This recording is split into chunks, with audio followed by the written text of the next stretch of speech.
번째 순서 시청자가 궁금해할 시간으로 문 열어보고요. 김민수 대표 함께 할게요. 어서 오세요. 네, 안녕하십니까. 네, 안녕하세요. 네. 오늘 시장에서는 최근에 그 뉴딜 정책에 네. 순환 매장이 나타나는 것 같아요. 어제 올랐던 그린 뉴딜주 오늘은 떨어지고 있고 네. 오늘은 데이터 뉴딜주들이 상승하고 있거든요. 첫 번째 종목 한번 만나보시죠. 한국판 뉴딜의 핵심 한 축은 디지털 뉴딜인데 다우기술이 오늘 또 크게 올랐습니다. 자체 사업이 성장 중이라고 하는 다우기술 몇 점 줄 수 있을까요? 네, 만년 저평가죠. 네. 그런 관점 쪽에서 일단 70점을 드리고 싶고요. 네. 이런 모멘텀으로 혹시나 어떤 저평가를 탈피하는 변화가 나올 수 있지 않나라는 생각은 살짝 드는데 좀 지켜봐야 될 것 같습니다. 워낙 어떤 간다 두고 주가는 또 정체가 되고 그러다 보니까 네. 혹시나 이번에는 그래도 또 이번엔 다를 수가 있겠죠. 그러다 보니까 또 기대감은 살짝 들어가는 건 사실이다. 네. 이렇게 보겠습니다. 저평가 탈피를 시도하는데 아직 이번에도 시도에 그칠지 몰라서 70점만 드렸습니다. 투자자분들의 생각은 어떨까요?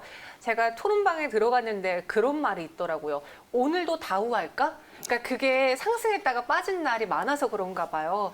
하지만 한국판 뉴딜에 올인한 문재인 대통령으로 인해서 대박 수혜주가 되지 않을까? 디지털 뉴딜 클라우드 오피스 웍스라고 꼽아주셨고요.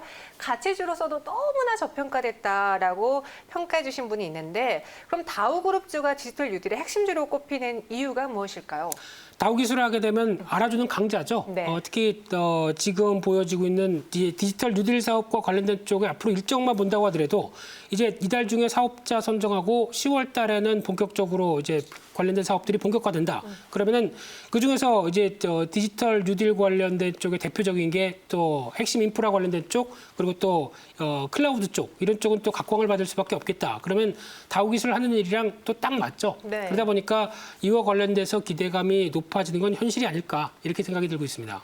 다우기술 현재 구간은 12.72% 올라주고 있습니다. 근데 민수 대표님께서 말씀하신 것처럼 네. 만년 저평가였어요. 네. 저평가를 받는 이유가 있지 않을까? 그에 따라서 이제는 좀 탈피할 수 있을까? 가격 전략 한번 들어볼게요. 이 다우기술을 하게 되면 항상 얘기 나오는 게 그겁니다. 보통 작년 같은 경우도 거의 4천억대 육박하는 순이익을 보였는데 네. 지금 시총 1조다. 그러게 되면 적어도 지금 시장에서 받는 할인율이 상당히 크다고 봐야 될 부분들이고요. 게다가 또 걸쭉한 스타가 하나 있죠. 키움증권 지분도 갖고 있다. 지금 기준으로 뭐 48% 갖고 있는 상황 쪽에서 자회사가 키움증권이면 돈 잘 버는 증권사가 있는데 그에 따른 또 변화를 보게 되면 아직까지 실적 대비해서 저평가가 맞다는 관점 쪽에서 보여지고 있는데 하지만 지금 좀 긴 시각으로 볼까요? 긴 시각으로 보게 되면 그동안 지금 나오고 있는 다우기술에 대한 한계는 일단 반등하는 듯 했다가 다시 제자리, 반등하는 듯 했다가 제자리. 그러다 보니까 아직까지는 역사적인 박스권 안쪽에만 계속 위치해 있는 자리입니다. 그러다 보니까 지금도 한 25,000원대, 27,000원대 저항이 상당히 두텁죠. 그러다 보니까 지금 혹시나 이번 기회를 통해서 이런 변화가 나올 가능성이 좀 높지 않을까라는 생각은 들고 있지만은 그러면 그를 끌 수 있는 어떤 대표적인 수급 관련된 쪽도 지켜봐야 될 것 같고요. 그런 쪽으로 봤을 때는 일단 지금 올라가는 자리에서 급하게 따라갈 흐름보다는 적어도 한 22,500원대 밑에서 눌림 목적에서 잘 확인하고 대응하자라는 쪽으로 그나마 저희는 좀 싸게 사야 되겠죠. 그런 쪽으로 봐야 될 것 같고요. 그런 관점에서 이제 중기적인 저항권역인 한 27,000원대에 대한 저항은 있기 때문에 이 정도까지는 일단 열어놓고 보되 여기를 돌파하면서 어떤 만년 저평가를 탈피할지는 조금 더 숙제를 나눠야겠다 이렇게 바라보고 있습니다. 저희 채팅방에도 이 다우기술에 대한 회의적인 시선이 굉장히 많아요. 네. 김성수님께서 잘 가려면 수익이 꾸준히 나야 되는데 지금 개선된다거나 뭐 수익 구조가 나아지는 그런 기미가 있나요? 라고 여쭤보셨거든요. 수익 구조는 이제죠. 이제 앞으로 디지털 뉴딜 사업과 함께 뭔가 보강되는 이제 수주의 동향들도 확인하고요. 거기다가 또 지금 이제 지분법으로 인해서 들어올 수 있는 뭐 키움증권 관련된 쪽도 영향을 끼친다라고 하게 되면 긍정적일 수는 있겠는데 그게 이제 또 반영이 되면서 좀 느린 속도로 가지 않을까라는 생각이 들고 있는데 하지만 이제 다우기술은 항상 주가가 이슈 때문에 빵 뜬다라고 하게 되면 갖고 계셨던 분들의 차익 실현이 먼저 우선이다. 네. 쪽으로 나오기 때문에 제가 확실하게 이거 이렇게 갑니다라고 말씀을 잘 못 드릴 것 같습니다. 그래서 눌림목에서 공략하자라고 다우기술 정리해 주셨고요. 두 번째 종목 만나보시죠. 데이터 솔루션입니다. 데이터를 다루는 회사, 뭐 이름에서부터 딱 데이터 솔루션. 그렇죠. 네, 나오잖아요. 이 회사는 몇 점 줄 수 있을까요? 데이터에 대해서 뭐 해결을 준다, 네. 솔루션을 주겠다 이런 입장인데 KINX라는 종목이 움직이면서 이 종목에 대해서 저도 계속 관심 있게 봤습니다만. 그래요? 예, 근데 다 좋은데 일단 점수는 60점밖에 일단 못 드릴 것 같고요. 다 좋은데 실적에 관련된 변수가 아직 좀 취약하다라는 쪽이 상반기도 여전히 적자입니다. 그러다 보니까 이런 쪽이 좀 해결이 돼야 뭔가 펀드멘탈의 변화까지 같이 이어지지 않을까 싶은데 좀 아쉽습니다. 그래서 60점 주셨고요. 투자자분들의 생각 토론방에서 한번 확인해 보겠습니다. 누가 뭐래도 가지고 간다라는 분이 계시고요. 유통 주식 수가 겨우 300만 주, 외국인이 0.3%, 현재 시총 1,800억, 그러니까 목표 시총은 5천억 원으로 갔을 때 더 갈 거다라는 자신만의 분석을 또 주셨어요. 이 데이터 솔루션이라는 회사를 들어보고 왜 실적이 부진한지도 한번 이야기 들어볼게요.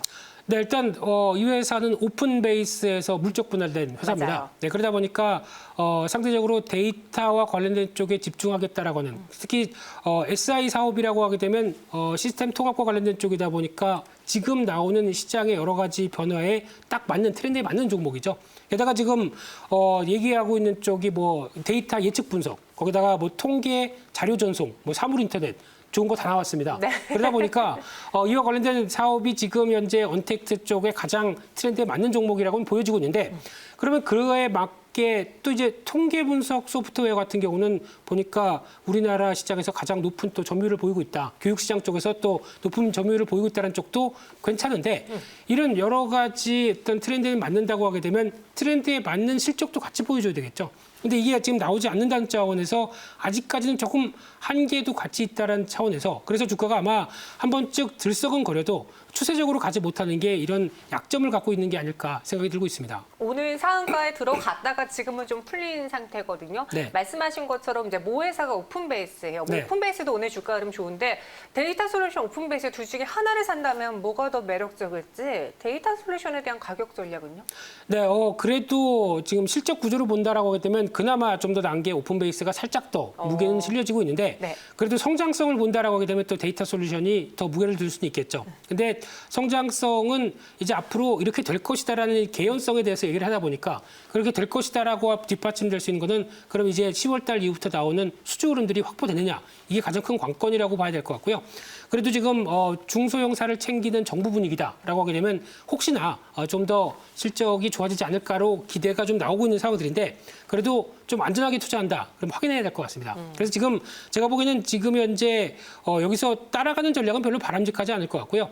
적어도 지금 또 이 정도까지 강했으니까 혹시나 내일 같은 경우도 장중에는 변동이 나온다고 하더라도 차익 매물에 노리자라고 하게 되면 적어도 한 13,000원대 이상까지 갔었을 때는 비중을 축소하는 게 좋겠고요.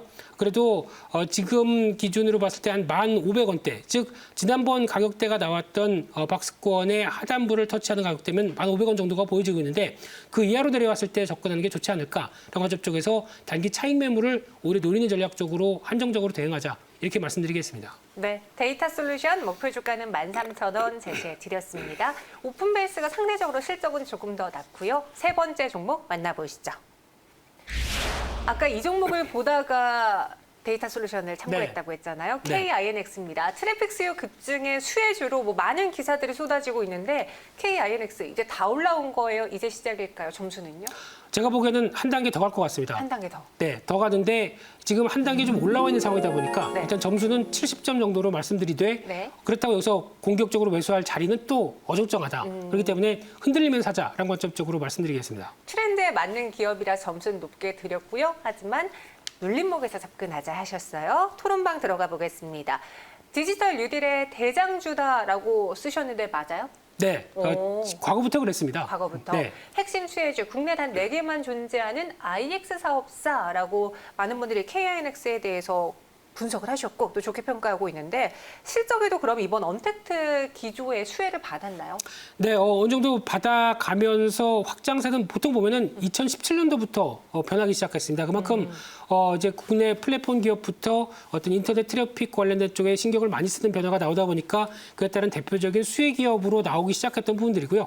그래서 꾸준하게 실적 기조가 좋아지다가 이게 코로나19 사태로 인해서 한 번에 또 부각받다 보니까 주가가 좀 급하게 올라온 부분들도 있는데 그럼에도 불구하고 중장기 성장성은 계속 이어진다라고 하게 되면 올랐음에도 불구하고 지금 시총을 보다 보니까 아직까지는 한 5천억도 안 됩니다. 그렇게 되면은 아마 이런 최근에 언택트 기업들에 주는 시총 어떤 밸류를 봤을 때 충분히 더 부과가 돼도 나쁘지 않겠다. 특히 성장성만 확인된다고 하게 되면 충분히 지금 보여주고 있는 사업들에 대한 구조들은 시장에 맞는 트렌드다라는 관점 쪽에서 주목을 해야 될 걸로 보여집니다.